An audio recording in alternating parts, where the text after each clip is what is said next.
direkam. Sidang putusan kasus pembunuhan di Pengadilan Negeri Blitar, Jawa Timur berlangsung ricuh. Keluarga korban mengejar dan menyerang terdakwa. Aksi brutal ini terhenti setelah petugas kepolisian Polresta Blitar mengamankan terdakwa ke dalam mobil patroli.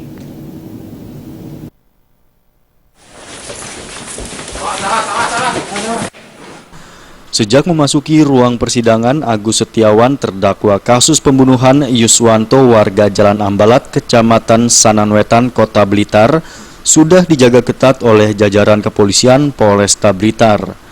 Sidang putusan yang dipimpin oleh Majelis Hakim Yohanes Priyarna serta 2 hakim anggota Rais Turoji dan Isrin ini memvonis terdakwa dengan hukuman 20 tahun penjara. Dengan putusan tersebut, terdakwa masih pikir-pikir dan meminta banding.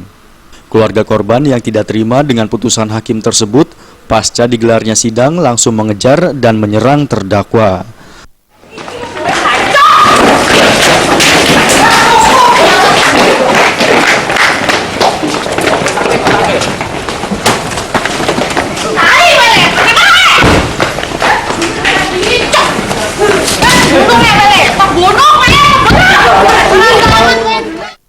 Aksi main hakim ini terhenti setelah petugas kepolisian berhasil mengamankan terdakwa dalam mobil patroli. Nani Yuswati, istri korban, menangis histeris dengan putusan sidang tersebut. Nani menilai putusan sidang tersebut tidak adil karena yang terlibat hanya 1 orang, padahal hasil penyidikan polisi lebih dari 1 pelaku. Sebagian nggak bener. Kalau mengambil lampat sudah bukti nggak teko. Banyak bukti yang nggak ditunjukkan. Yang benar gimana, Bu?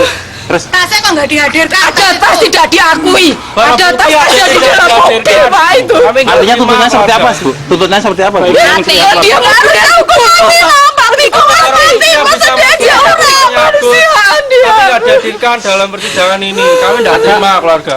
Masa ada tas tidak diakui? Masa apa ini? Pasti ada yang Pasti kan ditelusuri sampai tuntas loh. Polisi ini. Keluarga korban akan terus melakukan upaya hukum lain sehingga pelaku lain juga ikut dijerat dengan hukuman penjara. Dari Blitar, Jawa Timur, Hoirul Abadi.